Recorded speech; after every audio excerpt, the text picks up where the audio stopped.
No. I'm talking about choreographers.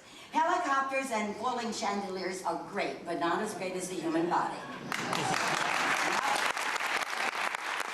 that's where the choreographer comes in. If a dancer can't trust her choreographer, she is up a well-known creek. Trust is part of being a dancer.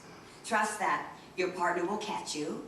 Trust that you land properly and you don't hurt yourself. And trust that your choreographer will make you look good.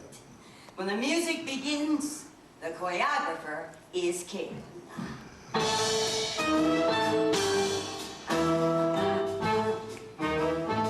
Great choreographers have style. You know, like when you see a Picasso, you know it's a Picasso. Well, whenever I hear this, I remember working with Jack Cole. And whenever I hear a young dancer say, "Who's Jack Cole?" I wince.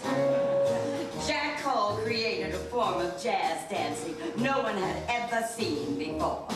He was an encyclopedia of world dance. He was Monogram. He was Isadora Duncan. He knew East Indian dancing and African dancing. He put it all in one big pot and stirred. Remember the movie Gilda? Well, Jack Stage put the blame on Mame and defined Rita Hayworth while he was at.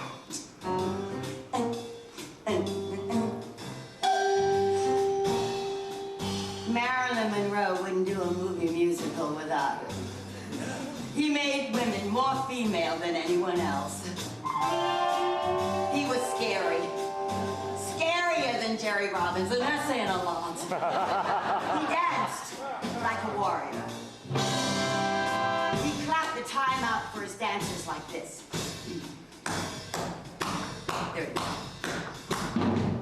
He was cross-eyed. When he said, "Look at me," we said, "Where?"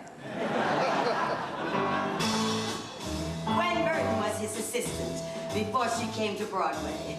In this business, it's not who you slept with, it's who you dance with. Gwen Burton, Harold Haney, Buzz Miller, Matt Maddox, Peter Gennaro.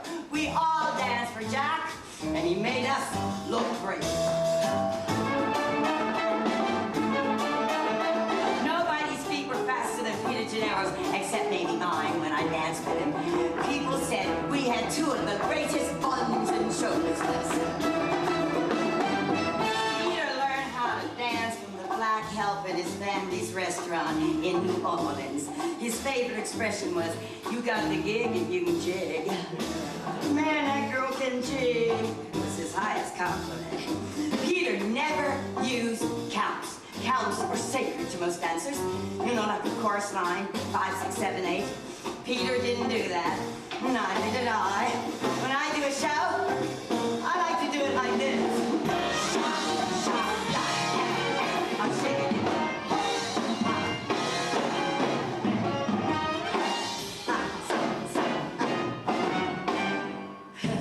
Peter taught me that. Peter was short, nervous, and Italian. He had the Swedish speech impediment. You couldn't understand a word he said. Maybe he had to be a dancer. Peter was pure joy. We couldn't wait to go to work when Peter was in charge. Fosse, who else? I'm in the list. Less is more Fosse. I go. And he'd say, "Less Chita. Less Chita. Less Chita." That's it. It's a wrap. What?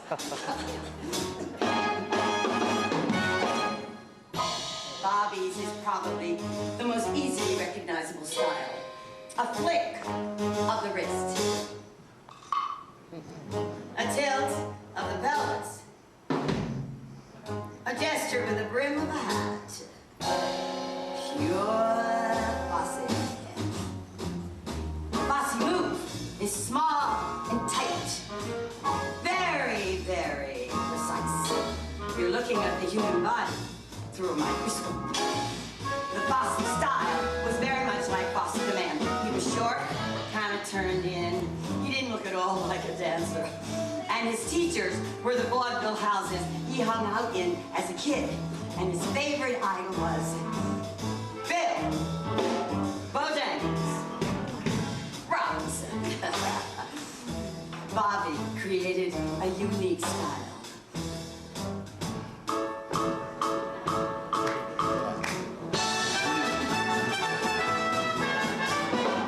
Jerome Robbins could do anything. His vocabulary was infinite. Classical ballet was his home base. They always went back there. But he could take you from a shtetl to a rumble to a striptease, and all in his own style.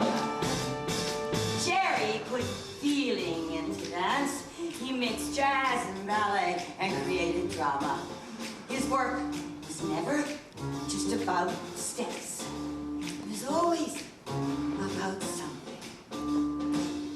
Even if there was no plot, the dance was about something. The mambo became an erotic pattern, the cha-cha, a comic delight. Jerry let the audience see the movement without fuss, clutter, or distraction. There was clarity to his work, which reminded me of Stitch when she said, "Let him hear you." Well, with Jerry, it was let him see you. Jerry dealt in the essence of dance. Tradition was never cleaner,